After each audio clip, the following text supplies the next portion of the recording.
Bom dia, alunos do quinto ano. Estamos nós aqui em mais uma manhã, em mais um dia para aprendermos, né?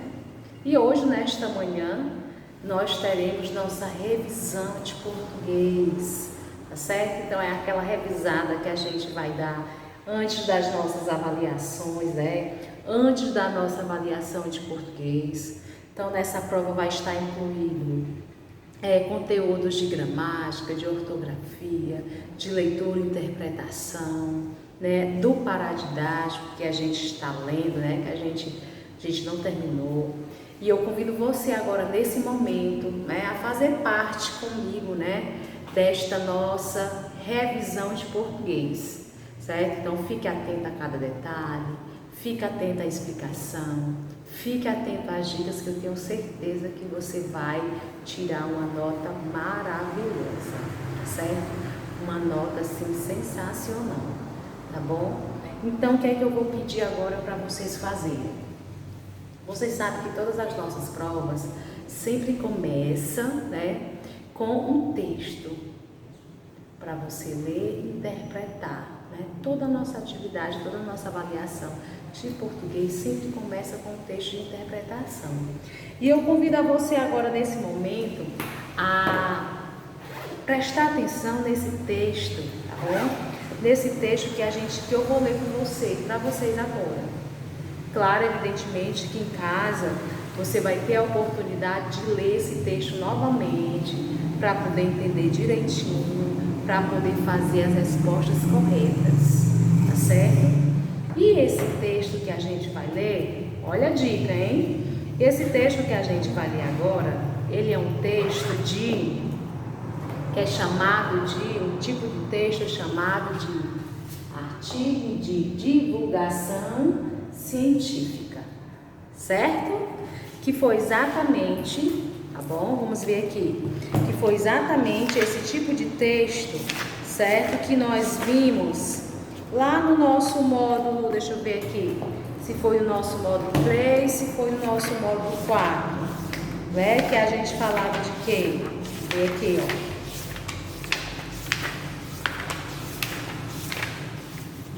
Vamos ver aqui, pronto. Que dizia aquele texto lá no nosso módulo 3, que tinha como título Por que rimos? Esse era, sim, um texto de divulgação científica, né? Um texto, né, de divulgação científica. Artigo não, texto, né? Vou botar aqui, ó. Texto. Texto, certo? Texto de divulgação científica, certo? Pronto. E o que é esse texto de divulgação científica? Ele tem como objetivo, pessoal, informar sobre pesquisa e descobertas científicas. Lá na sua prova, você vai ter um texto de divulgação científica que vai ter como título Por que devemos ter cuidado ao andar descalços na areia? Esse é o texto que vai estar lá na sua prova. E o que é que diz esse texto? Ó, caminhar pela praia e fazer belos castelos de areia, brincar descalço no parquinho, livre, leve e solto, o que pode ser melhor? Qualquer que esteja a sua preferência, vale a pena registrar que, onde a areia é quente e úmida, pode haver seres microscópicos causadores de doenças, os geoelmintos. Geo significa terra e elmintos, vermes. Logo estamos falando de vermes que passam parte da vida na terra. Alguns contaminam cachorros, gatos, aves e outros bichos. Já outros pegam carona em nós, humanos. A fase adulta dos geomintos é sempre dentro do corpo de um hospedeiro. Acontece que o verme precisa do solo para a eclosão de seus ovos e para passar a primeira fase de suas vidas, a fase de larvas. Mas como esses ovos vão parar no solo? Pelas fezes dos animais contaminados. Um cachorro, por exemplo, contaminado por geomintos, ao liberar suas fezes na areia, libera junto com elas os ovos do verme. Esses ovos podem ficar vivos no solo por muito tempo, em alguns casos por anos, até eclodirem, deixando sair as larvas que podem ir dentro de um animal e continuar o seu ciclo de vida. Opa! Mas como as larvas vão parar dentro de um animal? Pode ser de carona em uma fruta que alguém come sem lavar, ou grudadas em um alimento que cai na areia e é levado à boca, ou ainda perfurando a pele dos pés descalços. Neste momento, sentimos apenas uma coceirinha. Dentro do corpo do hospedeiro, as larvas seguem pela corrente sanguínea até chegar aos intestinos, onde encontram os nutrientes que precisam para se tornar geomintos adultos, reproduzir e colocar os ovos que chegarão ao solo junto com as fezes do animal contaminado, recomeçando o ciclo de vida do verme. Dos intestinos, os vermes disputam com o organismo do hospedeiro os nutrientes, como proteínas, açúcares, gorduras e vitaminas. Se ficarem por muito tempo em grande quantidade no corpo humano, por exemplo, a pessoa pode desenvolver uma doença conhecida como anemia, que dá uma grande sensação de indisposição e fraqueza. Mas não entre em pânico. Existem maneiras simples de evitar a contaminação por geomintos, como lavar bem os alimentos, recolher o cocô que seu animal de estimação faz na areia e andar de sapatos em áreas onde existe esgoto aberto ou a presença de muitos pombos, certo? Então, esse texto aí, esse texto de divulgação científica, ele quer explicar aqui, né, essa questão aí, por que a gente deve andar, né, deve ter cuidado quando a gente anda descalço na areia, certo? Então, é esse texto que vocês vão ter lá na avaliação de vocês, certo? Qual é o gênero textual? Que gênero textual é esse que a gente leu? É o quê? É texto de divulgação científica, ou então um artigo de divulgação científica, certo? Ou pode ser texto, ou pode ser um artigo de divulgação científica, certo? Ó, o texto ou artigo de divulgação científica, certo? Não esqueçam. Se eu perguntasse para vocês, quem é que pode ser contaminado com os geomintos? São os seres humanos e outros bichos? São apenas gatos e patos? Ou são apenas somente seres humanos? De acordo com o que esse texto aí está falando, quem é que pode ser contaminado? Os seres humanos e outros bichos, né? De acordo com o que a gente leu aí, os seres humanos e os outros bichos. Com os ovos, como os ovos dos geomintos vão parar no solo? Eles vão parar através de quê? Quando você lê lá no texto, né? Aqui, ó. Como esses ovos vão parar no solo? Pelas fezes dos animais contaminados. Por isso que a gente deve ter muito cuidado. Você que tem um animal de estimação, que é criado solto, né? E que quando ele sai do quintal, ele faz o cocô dele, não é recolhido, né? Você não pega o cocô e recolhe, ou seja, você tem que ter muito cuidado. Porque ali, né, quando aquele cocô, ele fez aquele cocô, não foi recolhido, e você vai andar de pé descalço naquela areia, pode acontecer isso aí que a gente viu no texto, certo? Por isso que tenham muito cuidado, tá certo? Entendido? Então, esse texto aí é o texto que você vai ter na prova. Texto, o artigo de divulgação científica, certo? Entendido? Muito bem. E na prova de vocês, pessoal, vocês vão ter conteúdos, certo? Que vai falar também de concordância nominal, certo? É só apagar isso daqui, ó. Vocês vão ter um texto que vai falar de concordância nominal, certo? O que é essa concordância nominal? A concordância nominal fala o quê? Que o substantivo, né, e o adjetivo, eles têm que combinar, né? Eles têm que combinar no gênero e no número. Se um está no plural, o adjetivo plural. Se está no feminino, o adjetivo feminino. Se está no masculino, o adjetivo no masculino, certo? Eu vou até colocar aqui, por exemplo, se eu colocasse esse exemplo aqui, ó. Siamês é uma raça de gato.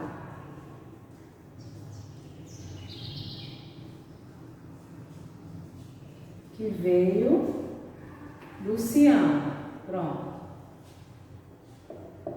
Se eu pedisse para você colocar essa frase aí, como se fosse do feminino, certo? Você quisesse passar essa frase aqui para o feminino, porque aqui está se referindo a um gato, né? Masculino. Se eu pedisse para você colocar essa frase aqui no feminino, como é que ficaria? Ficaria como? Siamesa é uma raça de gata que veio do Sião. Certo?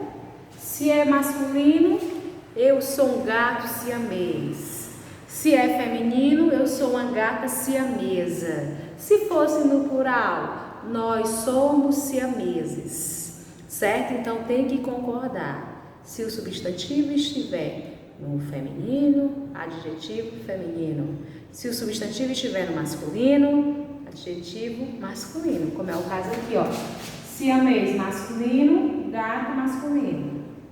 Siamesa feminino, gata feminino. Certo? Se eu colocasse aqui, ó. Siamesa é uma raça de gato que veio do Sião, não concordava.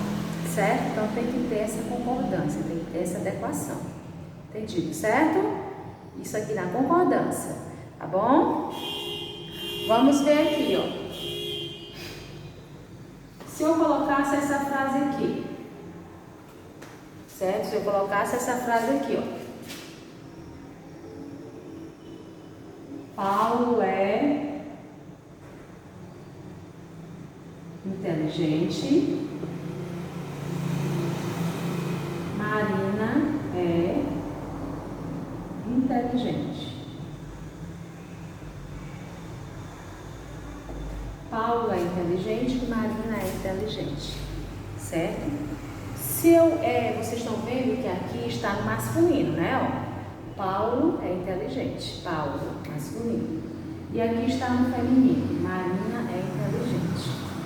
Vocês, quando observam essas duas frases aqui, quando eu passo do masculino para o feminino, certo? O que é que acontece com esse adjetivo aqui, inteligente? O que é que acontece? Ele não sofreu alteração. Ele não mudou. Certo?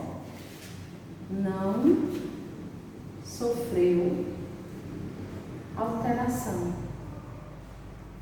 Não mudou. Certo? Não mudou. Por quê, professora? Porque existem alguns adjetivos que eles servem tanto para o masculino como para o feminino e não mudam. Certo? É o caso de feliz. Vovô é feliz, vovó é feliz. Certo? É o caso de legal. Meu irmão é legal, minha prima é legal. Certo? Tem alguns adjetivos que eles não mudam. Eles ficam a mesma forma tanto para o masculino como para o feminino. No caso aqui, ó, da palavra inteligente, do adjetivo inteligente, não mudou, não teve alteração. Certo? Entendido? Muito bem. E eu vou falar agora de grau do adjetivo. Certo? Grau do adjetivo. Grau do adjetivo. O grau do adjetivo, pessoal, quem é que lembra? Ele pode ser o quê? Comparativo e superlativo, né? Ele pode ser comparativo, né? Quanto ao grau comparativo, ele pode ser de três formas: igualdade, superioridade, inferioridade. Pronto. Para comparar, quando você quer comparar as qualidades, né, os adjetivos, você utiliza o grau comparativo de igualdade, de superioridade ou de inferioridade. E eu até expliquei para vocês, quando vocês quiserem fazer o grau comparativo de igualdade, vocês utilizam duas palavrinhas, que você já sabe que é igualdade. Tão e quanto. No superioridade, você vai utilizar outras duas, mais que ou mais do que. E no de inferioridade, é menos que e menos do que você utiliza. Pronto. Certo? Isso no grau comparativo. Se eu pego uma frase e coloco assim: Carla é mais rápida que Sofia. Carla é mais rápida que Sofia. Mais rápida que Sofia, superioridade. Se eu disser Carla é menos rápida que Sofia, inferioridade. E Carla é tão rápida quanto Sofia, igualdade. É só observar essas duas palavrinhas aí. Se tiver tão e quanto, igualdade. Mais e que, superioridade. Menos e que, inferioridade. Certo? Aí, se você souber disso daí, você vai fazer assim, numa boa, sem nenhum problema. Certo? Isso grau comparativo. Certo? Isso grau comparativo. Já no superlativo, né? No superlativo, deixa eu colocar aqui, pronto. Já no superlativo, pessoal, eles também podem ser de duas formas, certo? Eles podem ser de duas formas, no grau superlativo absoluto, certo? Isso aqui é um comparativo. Já no superlativo absoluto, ó, superlativo absoluto, pronto. Ele pode ser, certo? Ele pode ser analítico e ele pode ser sintético, certo? Ele pode ser analítico e pode ser sintético. Quando o analítico, pessoal, ele é formado, o grau superlativo absoluto é aquele que indica uma característica mais elevada, né? Uma característica mais alta para poder comparar os adjetivos. No grau superlativo absoluto, a gente consegue identificar ele usando mais de uma palavra. Então, eu coloco assim, ó. Marina está bastante feliz. Ó, bastante feliz, ó. Essas duas palavras, ó. Eu estou caracterizando, estou deixando com mais força a característica da Marina, bastante feliz. Eu digo que isso aqui é o grau superlativo absoluto analítico, porque eu consegui, com duas palavras, certo? Elevar essa característica dela, deixar mais forte. Já no sintético, essas duas palavras aqui eu vou transformar apenas em uma. Quando eu digo Marina está bastante feliz, eu digo que Marina está felicíssima. Felicíssima. Pronto. Certo? Ó, felicíssima. Certo? Entendido? Então, analítico, você coloca duas palavras para poder fortificar, né? Deixar mais forte o seu adjetivo.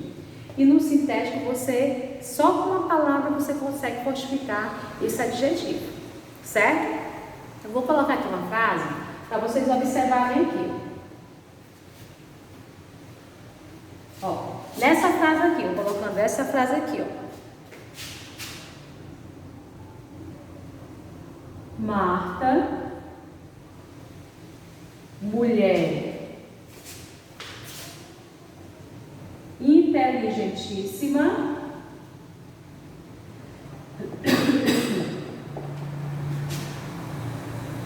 linda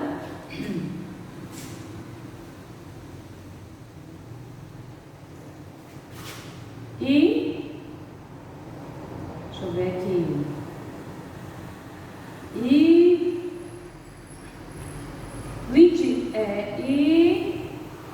deixa eu ver aqui outra característica para Marta.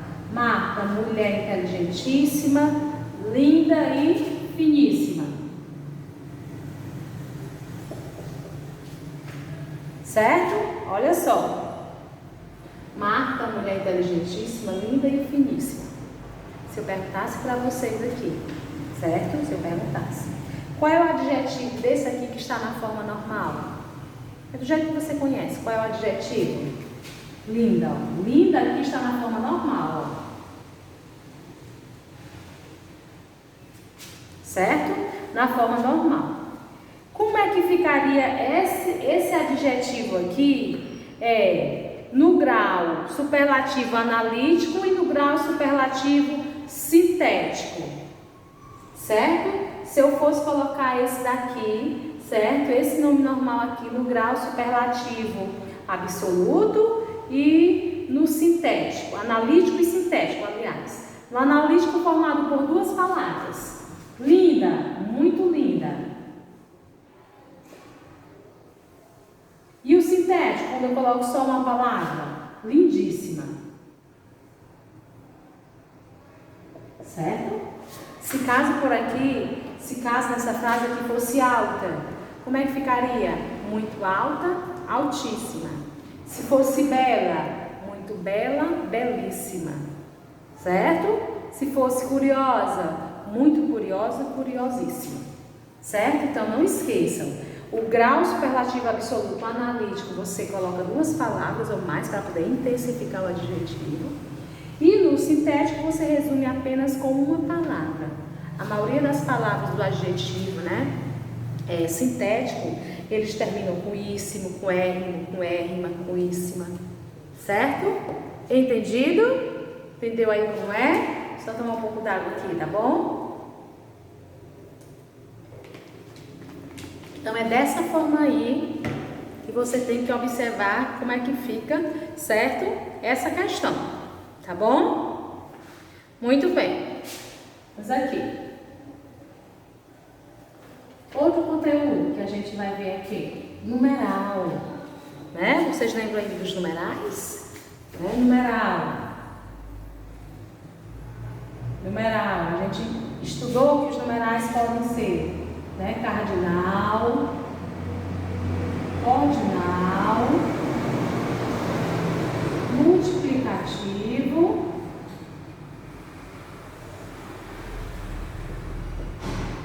e fracionário.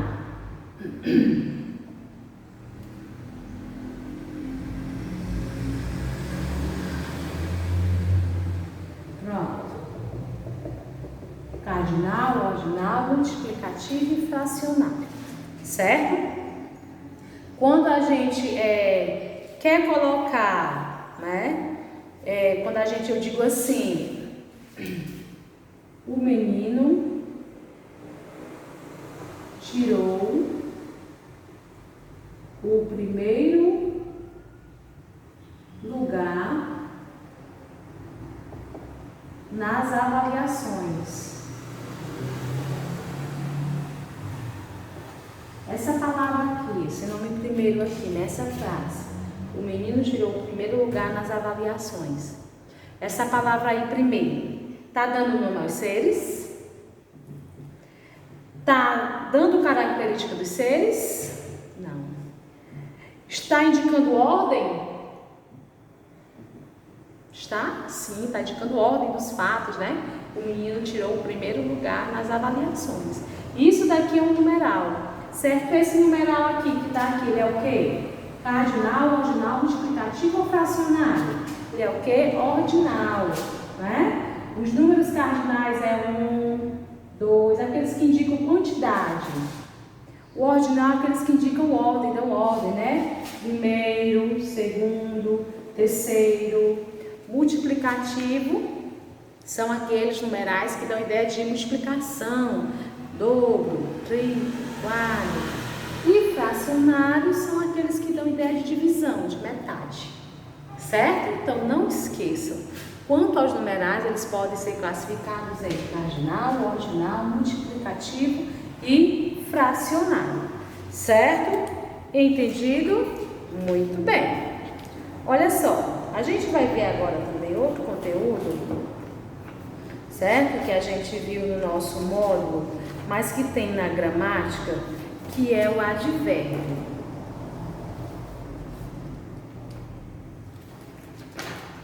Pronto. O advérbio é a palavra que modifica o verbo, acrescentando a ele circunstâncias de lugar, negação, tempo, modo e afirmação. Certo? Diz aqui, ó. Advérbio. Então, os advérbios, eles podem ser de quê? De lugar, negação, tempo, modo, afirmação, certo? E a gente viu até alguns exemplos desses tipos de advérbios, certo? De afirmação, sim, certamente, né? Realmente, de dúvida, talvez, de certo, provavelmente, possivelmente. De lugar, aqui, ali, acolá, em cima, acima, abaixo, adiante. De modo, bem, mal e assim por diante, certo? Se eu colocasse essa frase aqui, ó.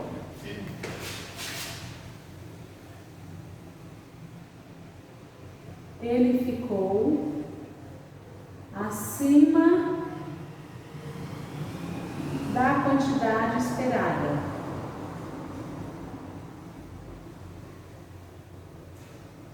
Pronto, aqui nós temos um advérbio, acima. Esse advérbio aí, acima, ele dá a ideia de quê? Esse advérbio acima, lugar. Certo? Se por acaso aqui eu tivesse, ele não ficou acima da quantidade esperada. O não aí é advérbio de quê? Negação. Certo? Mas o acima aqui ele é um advérbio de lugar. Certo? Não esqueçam disso. Tá bom? Nós vimos também, pessoal, as interjeições. Né? A gente estudou também a interjeição. Que a interjeição são aquelas palavras que exprimem sentimento, né? De afirmação, de alegria, de afugentamento, de dor. Quando eu digo assim, olha, ai, ai, ai, meu dedo tá doendo. Qual é a palavra aí que indica interjeição? Ai, ai, ai, que indica dor. Quando eu digo, opa, papai chegou. Qual é a palavra que indica a interjeição? Oba, né? Que é alegria, né? Surpresa. Tá certo? Então, vocês vão ter sim uma questão na prova aí que fala em relação às interjeições, certo? Para você poder classificar qual a interjeição que você vai ver aí, certo? Na sua atividade, tá bom? E outra questão, pronto. As preposições, certo? As preposições. Que as preposições, né? A gente viu lá no módulo 4, certo? Deixa eu ver aqui no nosso módulo 4. Deixa eu ver aqui. Pronto. A gente viu no nosso módulo 4, da página 28 a 30, que são aquelas palavras que ligam uma a outra, né? Elas ligam palavras dando sentidos, né? Fazendo sentido. E quais são as preposições? Elas podem ser as preposições a, de, por, com, entre, sob, após, desde, sem, para, contra e sobre. E as prepositivas, que é aquela formada por duas, abaixo de, atrás de, acima de, graças a, certo? Se eu perguntasse a vocês essa frase aqui, ó, ele está entre amigos. E ó, colocasse essa frase aqui, ó. Ele está entre amigos. Qual é a preposição? Entre. Ele está amigo. Já pensou se não tivesse entre? Para fazer essa ligação nas palavras, né? Outra. Ele tem que passar no restaurante. Ele tem que passar no restaurante. Pronto. Qual é a preposição aqui? Que. A pessoa, se não tivesse o T, ó, ele tem que passar no restaurante. Outra frase. Filho, coloca os pratos sobre a mesa. Sobre é a preposição. E outra, pronto. Certo? Essas frases aí. Tá bom? Então, sobre preposição. Então, vocês dão uma olhada lá na página 28 até a página 30 do módulo, que vocês têm algumas atividades sobre preposições. Tá certo? Isso da nossa parte, né, da avaliação. E vai junto com a prova de vocês, pessoal, também um pequeno questionário, umas questões sobre o nosso paradidático, certo? Sobre o nosso paradidático viagem ao centro da Terra. Vocês perceberam que não deu tempo a gente terminar todo o nosso paradidático, né? Porque devido ao tempo, devido a essa correria, essa questão de tudo mudou devido à pandemia, não é? E eu vai para vocês 5 questões do paradidático, 5 para vocês responderem. Claro que essas questões são todas sobre o capítulo que a gente já leu, tá bom? Que a gente já leu, já conversou em sala de aula, tá certo? Então essas 5 questões vocês vão fazer, responder e mandar juntamente para mim, junto com a prova, tá certo? Entendido? E lá em casa, nesse dia dessa revisão, vocês vão fazer no módulo de vocês, lá no módulo 4,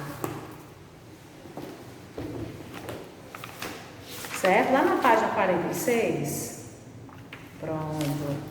Vocês vão ter um texto aí, que é um artigo de opinião, certo? Que esse artigo de opinião, o autor apresenta o seu ponto de vista sobre determinado assunto e emprega argumentos para defendê-lo. Geralmente ele é dividido em introdução, desenvolvimento e conclusão. Então tem aí esse artigo de opinião que tem como título nem de menino nem de menina.